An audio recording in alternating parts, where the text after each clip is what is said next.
La sala del tribunal se sentía tensa. El orgullo familiar comenzaba a agriarse. El abogado de mi familia pintaba una obra maestra delirante conmigo como sujeto. Me senté completamente inmóvil en la mesa del acusado. Con las manos bien juntas, mi expresión era una máscara de neutralidad cuidadosamente construida. Al otro lado de la sala estaba sentado mi padre, Robert, un coronel retirado del ejército que creía que su honor personal era el verdadero norte de la familia. Su rostro estaba enrojecido por una furia santurrona, y lo vi sentir, convencido de que defendía su legado de las mentiras fantasma de su propia hija. Era, pensé, un martes cualquiera. Entonces las puertas de la sala se abrieron con un golpe sordo, una interrupción repentina del monólogo monótono. Dos hombres con severos trajes oscuros entraron, su presencia dejó la sala sin aire al instante. Flanqueaban a un tercer hombre, uno con un uniforme impecable de la Fuerza Aérea, y 4 estrellas plateadas brillaban en sus hombros. Una ola de silencio recorrió la galería. Vi a mi padre con la mandíbula aflojarse. Toda su postura, antes tan orgullosa y desafiante, pareció derrumbarse. Conocía esas estrellas.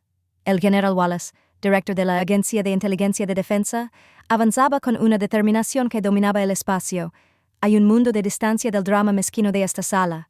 El juez, visiblemente nervioso, abrió la boca para protestar, pero no le salieron las palabras. El general no lo miró.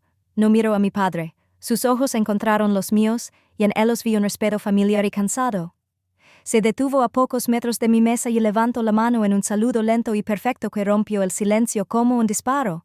La sostuvo, una estatua viviente de protocolo y poder. «Su señoría», dijo el general, con un zumbido bajo y autoritario que llenó cada rincón de la sala, «permiso para corregir el expediente ante el tribunal». Su mirada no se apartó de mi rostro. La persona a la que mi agencia, este país y yo respondemos en la operación Sombra Nocturna es ella. Ese impactante momento de reivindicación fue la culminación de una guerra que nunca quise librar. El primer disparo se había producido 3 meses antes, como siempre, no con una explosión, sino con un discreto acto de humillación. La familia Thorne se había reunido para celebrar a mi hermano. Mark, el niño de oro, cuya carrera militar era un reflejo perfecto de la de mi padre. Estaba en el centro de atención, relatando un ejercicio de entrenamiento con el heroísmo despreocupado que había perfeccionado durante toda una vida, siendo el centro de atención indiscutible. Mi padre sonreía radiante, pendiente de cada palabra, intentando tender un puente para encontrar un punto de encuentro. Mencioné que tendría que perderme nuestra próxima visita familiar. Les dije que tenía previsto informar al Consejo de Seguridad Nacional. Se hizo un silencio repentino e incómodo. Mi padre soltó una risa corta y aguda, un sonido que conocía mejor que mi propio latido. Era el sonido de la despedida, el mismo sonido que oí cuando gané la feria de ciencias en lugar de una medalla de atletismo.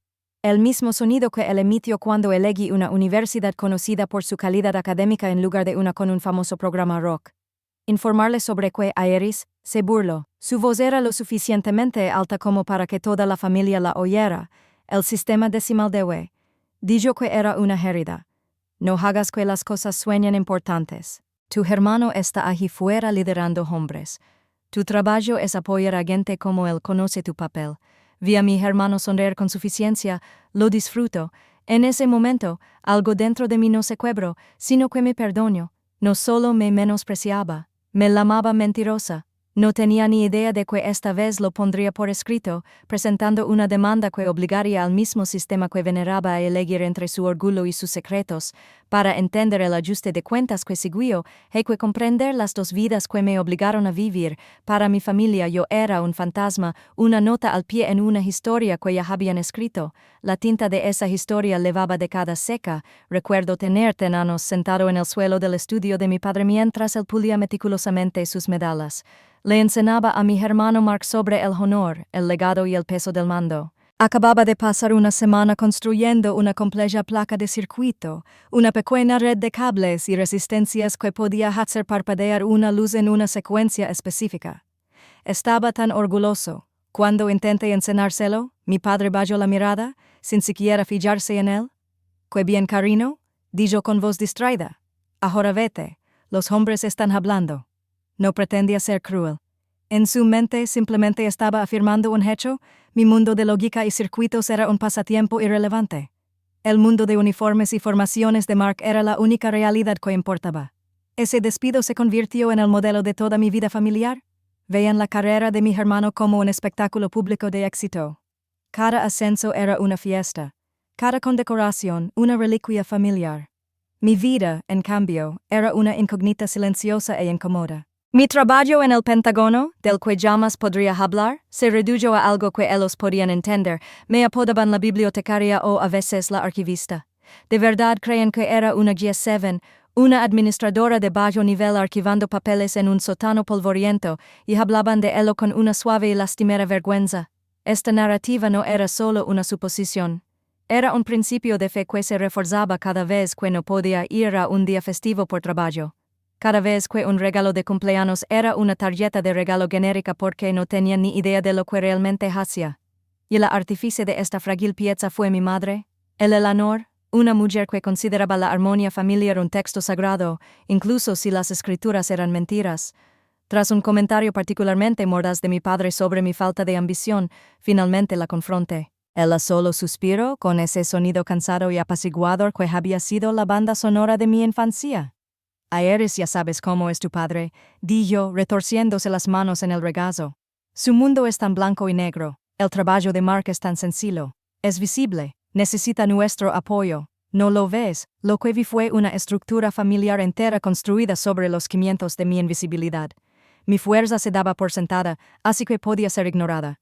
El ego de Mark era frágil, así que tenía que ser reforzado constantemente con mi propio valor, usado como material para construir su trono. Pero había otro mundo, un mundo que ni siquiera podían imaginar.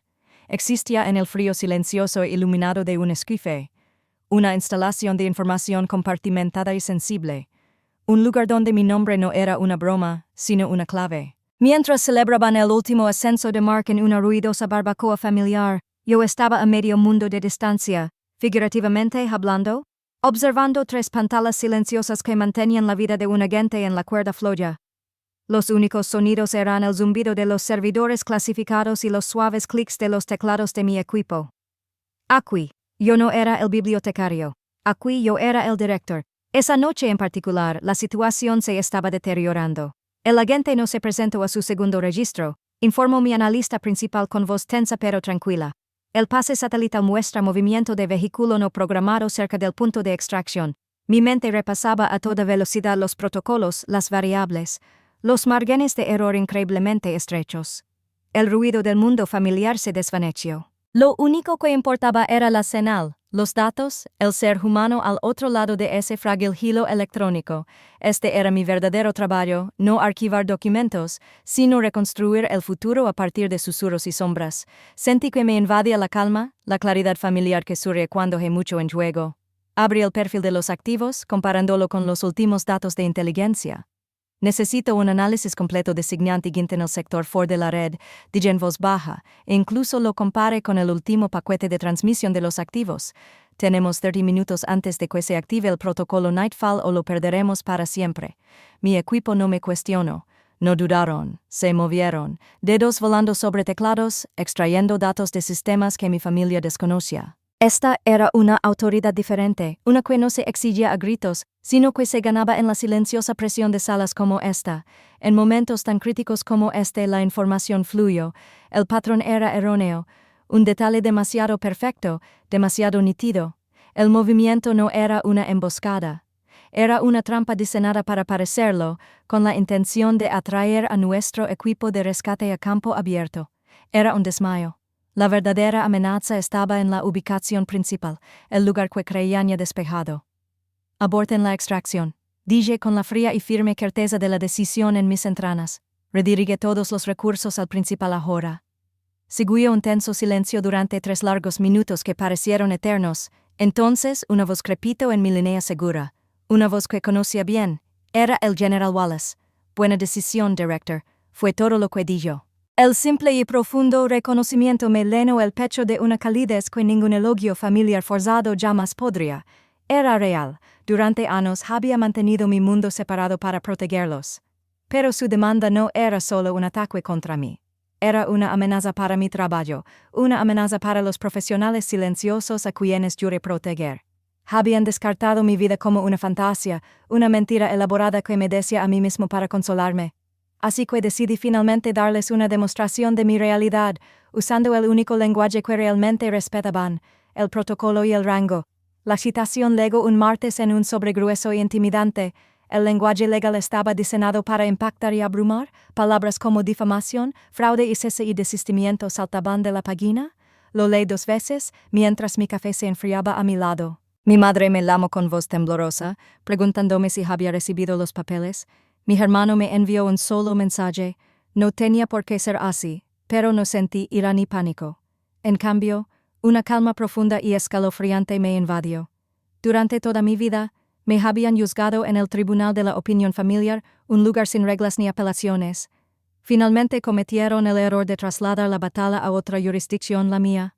Un tribunal federal no era una mesa familiar. Operaba con base en pruebas, testimonios jurados y hechos irrefutables. Creyeron que me habían acorralado. En realidad, me acababan de dar el lugar perfecto. Al día siguiente, me senté en una sala de conferencias estéril frente a un hombre completamente opuesto a mi padre. Mi asesor legal era David Chen, un abogado senior de la Asesoría Jurídica General de la DIA. Era un hombre tranquilo y modesto, con un traje ligeramente arrugado, que escuchaba sin interrupciones. Juntó las manos bajo la barbilla mientras le repasaba las décadas de historia que condujeron a este momento. Al terminar, me miró por encima de sus gafas y me hizo una pregunta sencilla y directa. Director Thorne, ¿cuál es su objetivo? Sostuve su mirada sin dudar, una corrección legal y factual del expediente.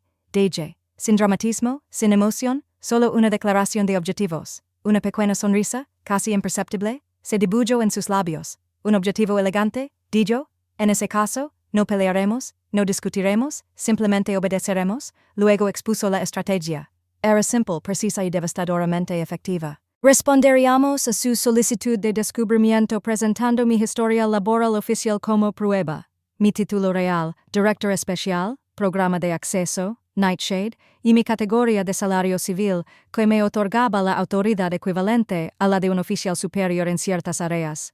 En el momento en que ingresamos su título y el nombre de ese programa específico en un expediente judicial civil público, se activa automáticamente una directiva conocida como el mandato EGIS, explicó Chen, tocando una cláusula en su tableta.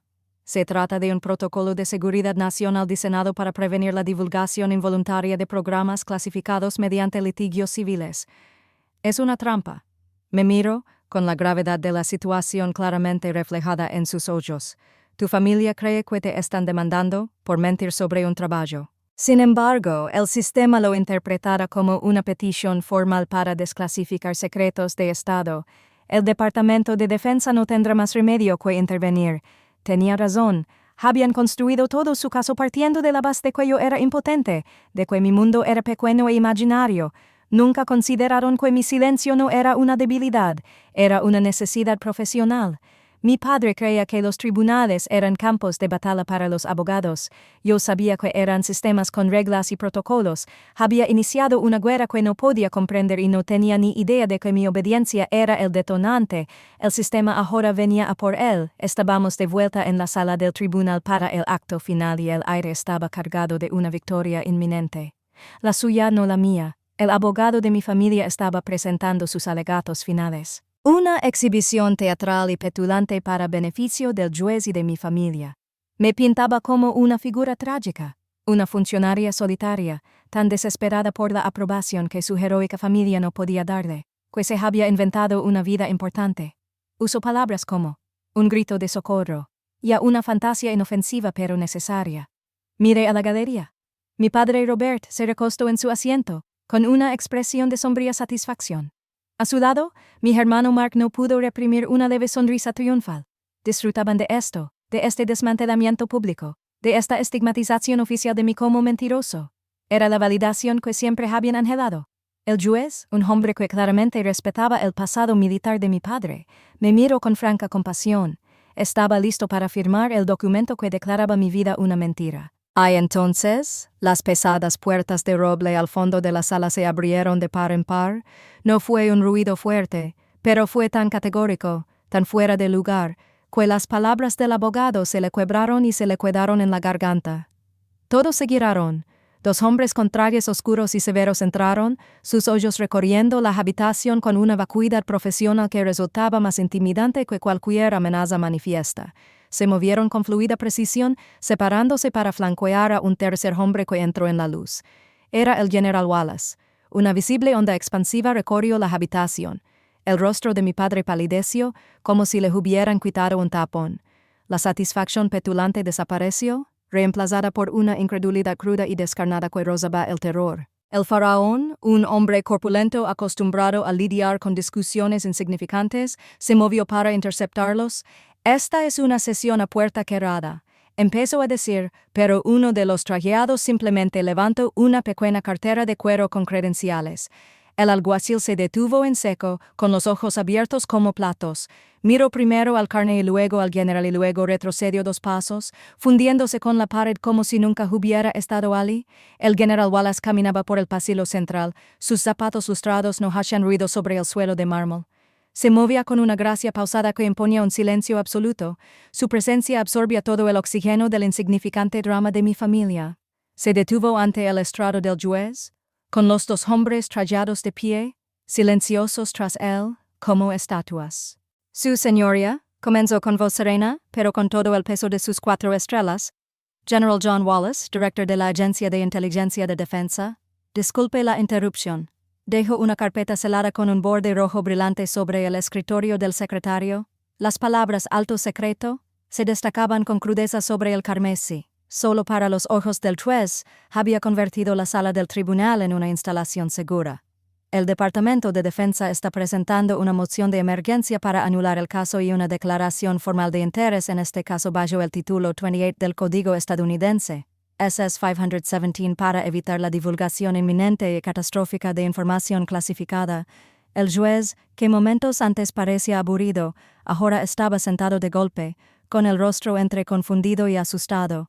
Miraba la carpeta como si fuera una granada. Información clasificada. El juez tartamudeó, mirando de la carpeta a mí, con la mente claramente luchando por conectar a la mujer del discurso del abogado con el hombre que tenía delante. «No entiendo qué tiene que ver esto con un asunto familiar». El general Wallace asintió levemente, casi imperceptiblemente.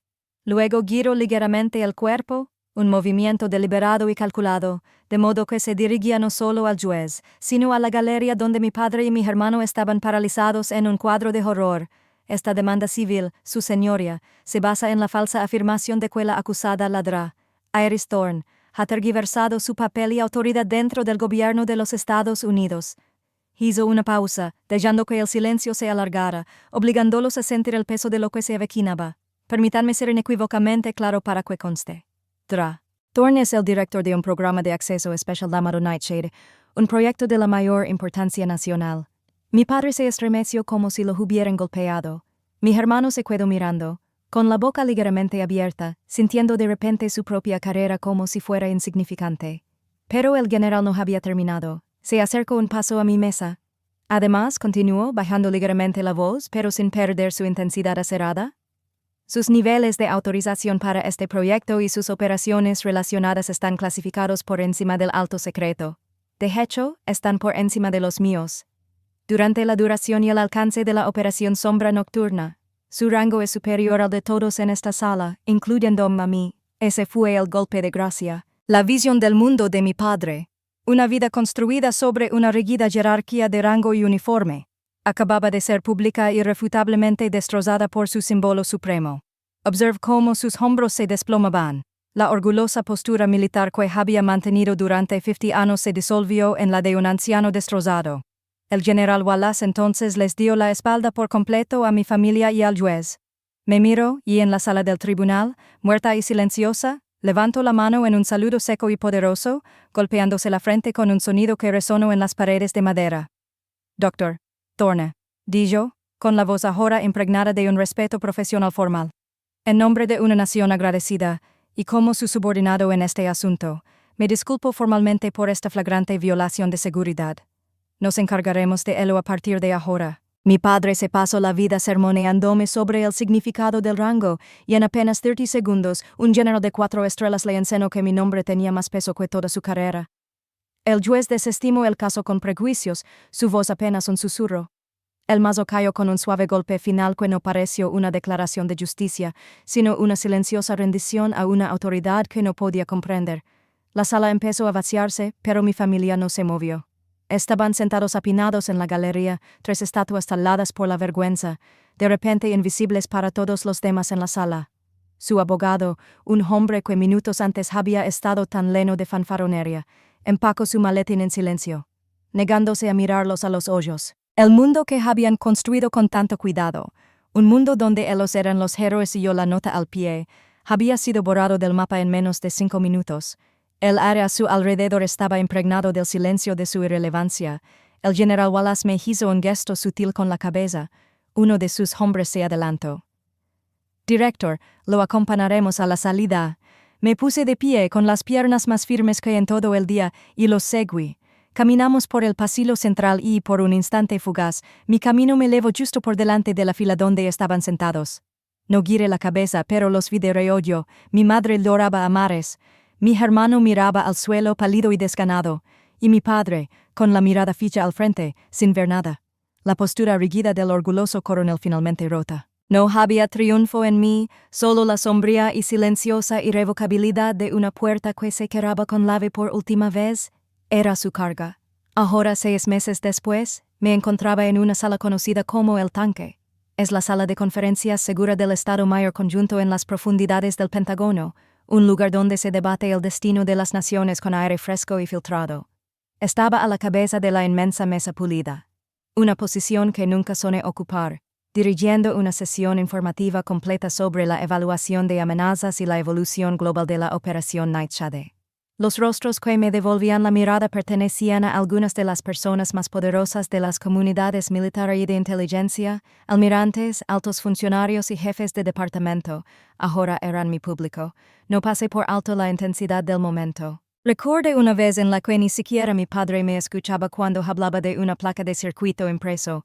Mis ojos recorrieron la sala, pasando por alto los rostros serios y concentrados, y por un instante se encontraron con la mirada del general Wallace. No estaba sentado a mi lado ni a la cabecera de la mesa. Estaba sentado con los demás directores de agencias, escuchando atentamente a Mem hizo un breve, casi imperceptible gesto de ánimo. No era un saludo, era algo más profundo. Fue el reconocimiento tranquilo y firme de un compañero. Frente a mí, una sencilla placa grabada reflejaba las luces del techo. Decía, Dr. Aris Thorne, subdirector de programas especiales. Era mi nombre, mi verdadero título, mi realidad. Al observar los rostros alrededor de esa mesa, finalmente comprendí el significado de la verdadera pertenencia. Estas personas desconocían el legado de la familia Thorne. Les importaba la precisión, el análisis sólido, la misión. Esta era mi verdadera familia.